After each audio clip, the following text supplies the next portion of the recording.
do switch off your mobile phones before I begin. Good evening, ladies and gentlemen. I welcome you to this press briefing by Foreign Secretary Shri Vikram Mishri on the ongoing developments around Operation Sindoor. We are also joined by Colonel Sophia Qureshi and Wing Commander Vyomika Singh. With that, I hand over the floor to Foreign Secretary. Sir, over to you. Thank you Randeep. नमस्कार, good afternoon, आप सबका स्वागत है। और मैं सबसे पहले अनुरोध करूंगा कर्नल सोफिया कुरैशी से कि वो आपको आज तड़के सवेरे से हुई घटनाओं से अवगत कराएं। Colonel Qureshi. Thank you sir. नमस्कार। 8 से 9 मई 2025 की मध्य रात्रि को पाकिस्तानी सेना ने सैन्य बुनियादी ढांचे को निशाना बनाने के इरादे से पूरी पश्चिमी सेना पर भारतीय वायु क्षेत्र का कई बार उल्लंघन किया। यही नहीं बल्कि पाकिस्तानी सेना ने नियंत्रण रेखा पर भारी कैलिबर वाले हथियारों से गोलीबारी भी की। अंतर्राष्ट्रीय सीमा और नियंत्रण रेखा पर लेह से लेकर सरक्रीक तक 36 स्थानों पर 300 से 400 लगभग ड्रोनों का इस्तेमाल घुसपैठ का प्रयास करने के लिए किया गया। भारतीय सशस्त्र बलों ने काइनेटिक्स व नॉन काइनेटिक साधनों का उपयोग करके इनमें से कई ड्रोन्स को मार गिराया। इतने बड़े पैमाने पर हवाई घुसपैठों का संभावित उद्देश्य वायु रक्षा प्रणालियों का परीक्षण करना और खुफिया जानकारी इकट्ठा करना था। ड्रोन के मलबे की फोरेंसिक जांच की जा रही है। प्रारंभिक रिपोर्ट्स से पता चलता है कि वे तुर्की के असीस गार्ड सोंगर ड्रोन्स हैं। इसके उपरांत रात में पाकिस्तान के एक सशस्त्र यूएवी ने भटिंडा सैन्य स्टेशन को निशाना बनाने की कोशिश भी की, जिसे पकड़ा गया और उसे निष्क्रिय कर दिया गया। पाकिस्तानी हमले के जवाब में पाकिस्तान में 4 हवाई रक्षा स्थलों पर सशस्त्र ड्रोन्स लॉन्च किए गए। इनमें से एक ड्रोन एडी रडार को नष्ट करने में सक्षम रहा। पाकिस्तान ने जम्मू कश्मीर के तंगधार, उरी, पुंछ, मेंढर, राजौरी, अखनूर और उधमपुर में भारी कैलिबर आर्टिलरी गन और सशस्त्र ड्रोन्स का उपयोग करके नियंत्रण रेखा के पार गोलीबारी भी की, जिसके परिणाम स्वरूप भारतीय सेना के कुछ जवान हताहत हुए और घायल हुए। भारतीय जवाबी कार्रवाई में पाकिस्तानी सेना को भी बड़ा नुकसान पहुंचाया गया। इसके अलावा पाकिस्तान का गैर जिम्मेदाराना व्यवहार फिर से सामने आया। 7 मई 2025 को रात 8:30 बजे एक असफल अकारण ड्रोन और मिसाइल हमला करने के बावजूद पाकिस्तान ने अपना नागरिक हवाई क्षेत्र बंद नहीं किया। पाकिस्तान अपने नागरिक विमानों को ढाल के रूप में इस्तेमाल कर रहा है, जबकि उसे अच्छी तरह से पता है कि भारत पर उसके हमले से हवाई रक्षा की तीव्र प्रतिक्रिया होगी। यह भारत और पाकिस्तान के बीच अंतर्राष्ट्रीय सीमा के पास उड़ान भरने वाले अंतर्राष्ट्रीय उड़ानों सहित नागरिक विमानों के लिए सुरक्षित नहीं है।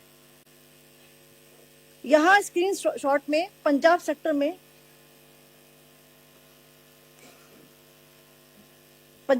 में हाई एयर डिफेंस अलर्ट स्थिति के दौरान एप्लीकेशन फ्लाइट रडार 24 का डेटा दिखाया गया है।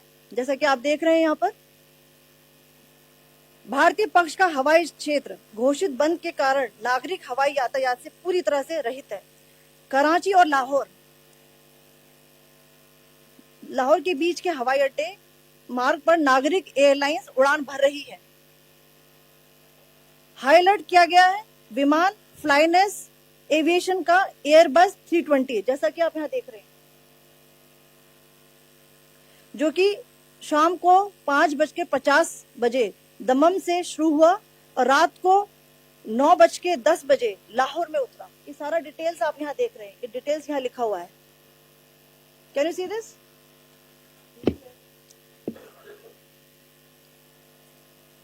भारतीय वायुसेना ने अपनी प्रतिक्रिया में काफी संयम दिखाया और इस प्रकार अंतरराष्ट्रीय नागरिक विमान सेवा की सुरक्षा सुनिश्चित की। धन्यवाद। जय Hind.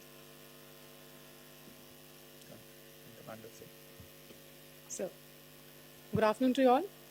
On the intervening night of 8th, 9th May 2025, Pakistan military carried out multiple violations of Indian airspace along the entire western border with an intent to target military infrastructure.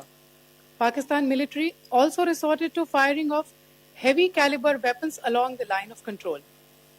Along the international border and line of control, drone intrusions were attempted from Leh to Sir Creek at 36 locations with approximately 300 to 400 drones. Indian Armed Forces brought down a number of these drones using kinetic and non-kinetic means. The possible purpose of these large-scale aerial intrusions were to test the AD systems and gather intelligence. Forensic examination of the drone debris is being undertaken.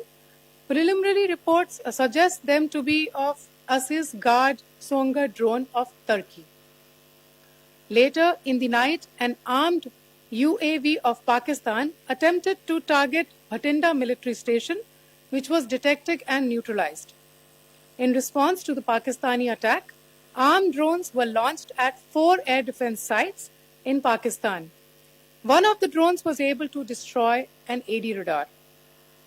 Pakistan also carried out artillery shelling across the line of control using heavy caliber artillery guns and armed drones at Tangdhar, Uri, Poonch, Mendhar, Rajouri, Akhnur and Udhampur in Jammu and Kashmir area, which resulted in some losses and injuries to Indian Army personnel. Pakistan Army also suffered major losses in Indian retaliatory fire. Additionally, Pakistan's irresponsible behavior again came to fore. Pakistan did not close its civil airspace despite it launching a failed unprovoked drone and missile attack on 7th May at 8:30 hours in the evening. Pakistan is using civil airliners as a shield, knowing fully well that its attack on India would elicit a swift air defense response. This is not safe for the unsuspecting civil airliners, including the international flights, which were flying near IB between India and Pakistan. The screenshot we just showed and we shall share with you, it shows the data of the application Flight Radar 24 during a high air defense alert situation in the Punjab sector. As you have seen, the airspace on the Indian side is absolutely devoid of civil air traffic due to our declared closure. However, there are civil airlines flying the air route between Karachi and Lahore. Amongst the other civil aircraft that you can see, we have highlighted an aircraft which is Airbus 320 of Flynas Aviation, which was originated from Dammam at 1750 hours and landed later at Lahore at 2110 hours in the night. Indian Air Force demonstrated considerable restraint in its response, thus ensuring safety of international civil carrier.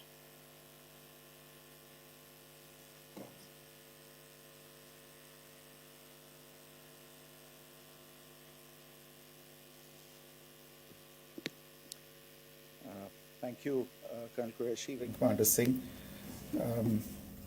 I have just a few points to share in addition.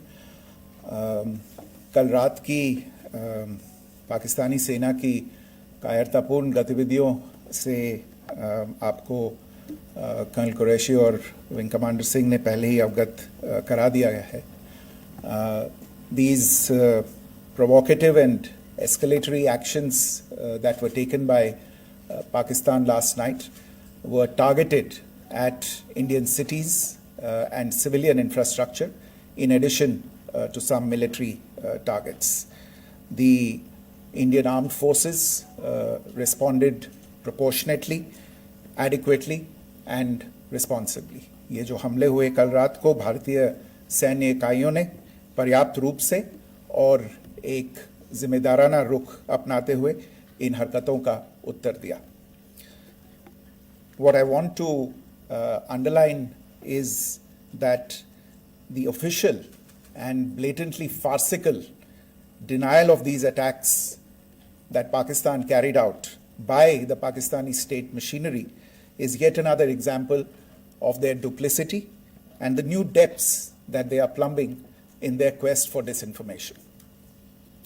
The other point in the same vein is Pakistani claims that they did not target or attack any religious places. You would recall that yesterday I shared with you an incident related to the attack on a Gurdwara in Poonch. Instead of owning up to these attacks, Pakistan made the preposterous and outrageous claim that it was the Indian Armed Forces and the Indian Air Force that was targeting cities like Amritsar and trying to put the blame on Pakistan. This is nothing but a desperate attempt by Pakistan to disown its acts of aggression, but it is also true to type in its effort to deceive and mislead the world. It will not succeed. The Gurdwara in Poonch in particular was attacked by Pakistan, and some local members of the Sikh community, including a Ragi of the Gurdwara, lost their lives in this incident, as I shared yesterday. TV पर आप इस हमले के चित्र देख सकते हैं. In addition, that we would attack our own cities is the kind of deranged fantasy that only the Pakistani state can come up with. Perhaps they do it because they are well versed in such action, as their history would show. The last point I wanted to make this evening is again this disinformation that is coming from Pakistan about India targeting the Nankana Sahib Gurdwara through a drone attack. This is again yet another blatant lie and part of Pakistan's disinformation campaign. As we saw in the Pahalgam attack, Pakistan is again trying desperately to impart a communal hue to the situation with an intention to create discord.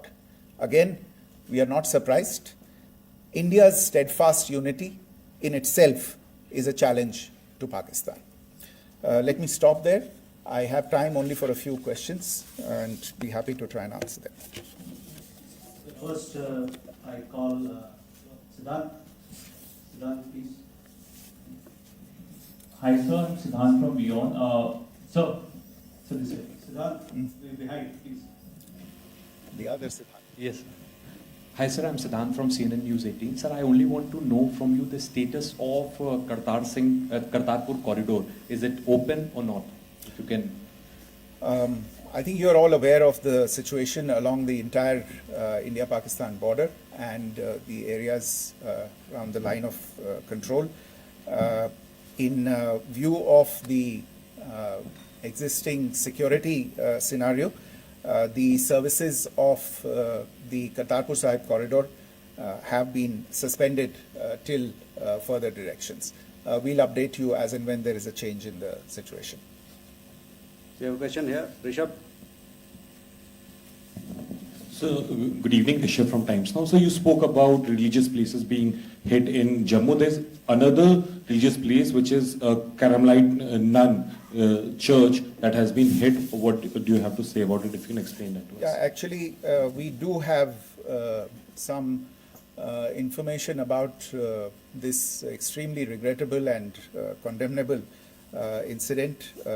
During heavy shelling across the line of control in the early morning of 7th May, a shell fired from Pakistan landed just behind the Christ School run by the Carmelites of Mary Immaculate congregation in Poonch.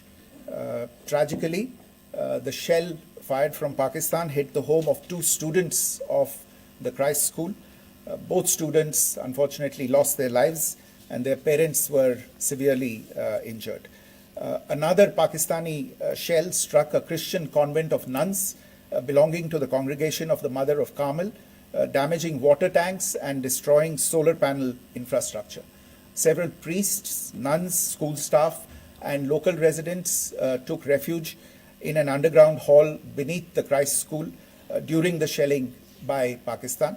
The school happened to be closed at the time, fortunately. Otherwise, more losses would have occurred. Again, we have seen the Pakistani side targeting and shelling places of worship with a particular design. This includes gurdwaras, these convents and temples. This is a new law even for Pakistan. You have a question here, Pranay? Sir Pranay Upadhyay Amar Ujala से। Sir कल आपने इसी podium से पाकिस्तान के IMF bailout को लेकर और Indus water treaty को लेकर जो टिप्पणी की थी उसकी पाकिस्तान में काफी तीखी प्रतिक्रिया भी आई और उसके बाद हमने देखा कि पाकिस्तान की तरफ से किस तरीके से लेह से लेकर भुज तक पूरी बॉर्डर के ऊपर जो इन्वेजन था वो किया गया। मौजूदा सिचुएशन के अंदर पाकिस्तान के बेलआउट पैकेज को लेकर और पाकिस्तान के इन अटेम्प्ट्स को लेकर आपका क्या असेसमेंट है? और दूसरा ये भी जानना चाहेंगे कि पाकिस्तान की तरफ से ये जो अटेम्प्ट किया गया था उसका भारत ने अभी तक उस तरीके का कोई जवाब नहीं दिया गया है, तो क्या भारत इसका जवाब देगा जो कार्रवाई हुई है बीते 24 घंटों में? देखिए प्रणय, जहाँ तक इंडस वाटर्स ट्रीटी का सवाल है, मैंने कल विस्तार से उसके बारे में इसकी चर्चा की है।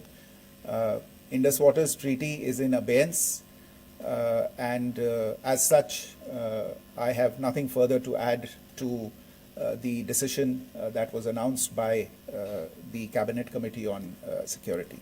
जहाँ तक IMF bailout का सवाल है, आपको ज्ञान होगा कि IMF की आज मीटिंग हो रही है।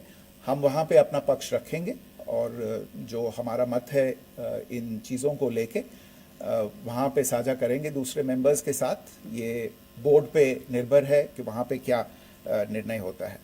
और जहाँ तक जो कार्रवाई हुई है उसका जवाब देने का जो आपने जो प्रश्न उठाया है, जो आज ब्रीफिंग हुई है, जो आपको सूचना मिली है, मैंने भी कहा है कि जो आज सवेरे तड़के सवेरे जो गतिविधियाँ हुई, भारत ने उनका एक जिम्मेदाराना पूर्ण तरीके से और एक पर्याप्त तरीके से उसका जवाब दे दिया है।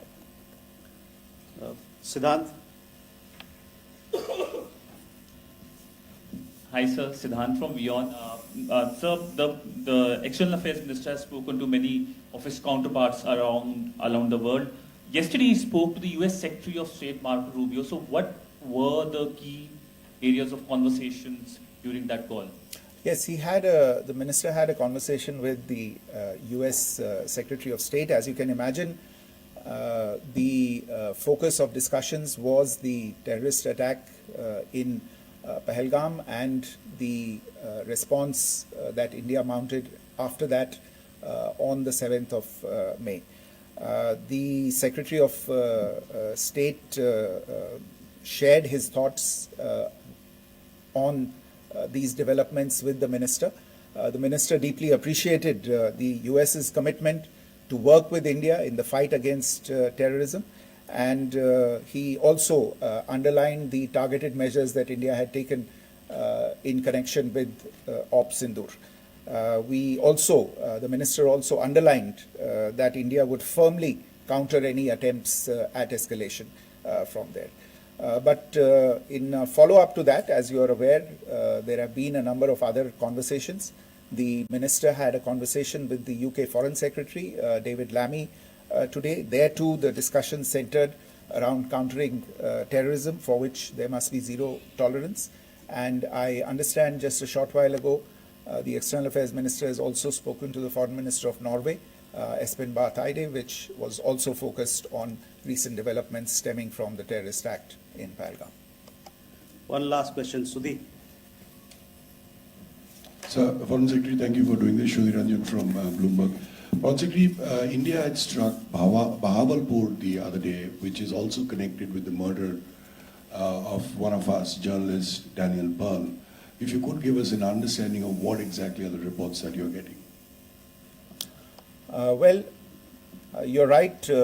Bahawalpur is the headquarters of the Jaish-e-Mohammed terrorist group that is proscribed by the United Nations. Its leader, Maulana Masood Azhar, is a proscribed individual. It is, you brought up the connection with the tragic death or killing of Daniel Pearl of the Wall Street Journal. the Jaish-e-Mohammed was in some way directly or indirectly responsible for the death of Daniel Pearl. But the real connection is through Ahmad Omar Saeed Sheikh, the British Pakistani jihadi who was held in India but was finally released in 2000, and he was the person who lured Daniel Pearl to his eventually leading to his murder. So these are all obviously connected figures, connected individuals, connected institutions, and the attack on Bahawalpur, on that facility of the Jaish-e-Mohammed in Bahawalpur is, I would imagine, a fitting part of this unfortunate incident. Thank you all. Thank you, sir. With that, we come